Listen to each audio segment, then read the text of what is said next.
Good evening. There are still some very important votes to be taken by members of Congress, but I want to announce that the leaders of both parties in both chambers have reached an agreement that will reduce the deficit and avoid default, a default that would have had a devastating effect on our economy. The first part of this agreement will cut about $1 trillion in spending over the next 10 years, cuts that both parties had agreed to early on in this process. The result would be the lowest level of annual domestic spending since Dwight Eisenhower was president, but at a level that still allows us to make job-creating investments in things like education and research. We also made sure that these cuts wouldn't happen so abruptly that they'd be a drag on a fragile economy. Now, I've said from the beginning that the ultimate solution to our deficit problem must be balance.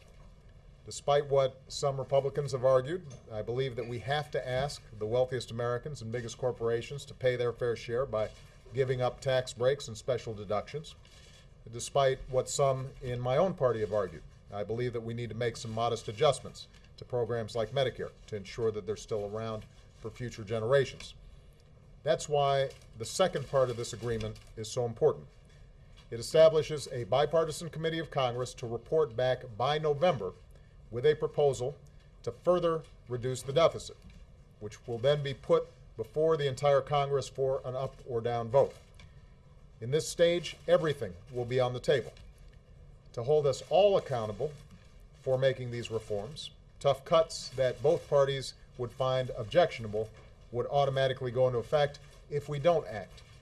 And over the next few months, I'll continue to make a detailed case to these lawmakers about why I believe a balanced approach is necessary to finish the job. Now, is this the deal I would have preferred? No. I believe that we could have made the tough choices required on entitlement reform and tax reform right now, rather than through a special congressional committee process.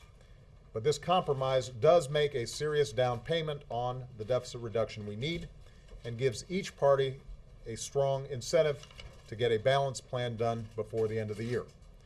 Most importantly, it will allow us to avoid default and end the crisis that Washington imposed on the rest of America. It ensures also that we will not face this same kind of crisis again in 6 months or 8 months or 12 months. And it will begin to lift the cloud of debt and the cloud of uncertainty that hangs over our economy. Now, this process has been messy. It's taken far too long. I've been concerned about the impact that it has had on business confidence and consumer confidence and the economy as a whole over the last month. Nevertheless, ultimately, the leaders of both parties have found their way toward compromise, and I want to thank them for that. Most of all, I want to thank the American people.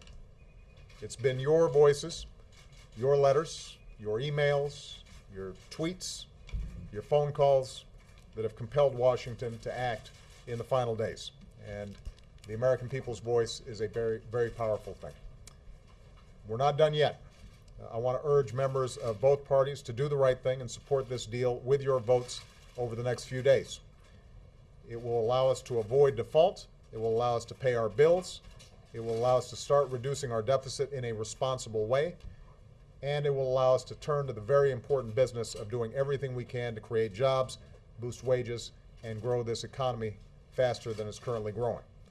That's what the American people sent us here to do, and that's what we should be devoting all of our time to accomplishing in the months ahead.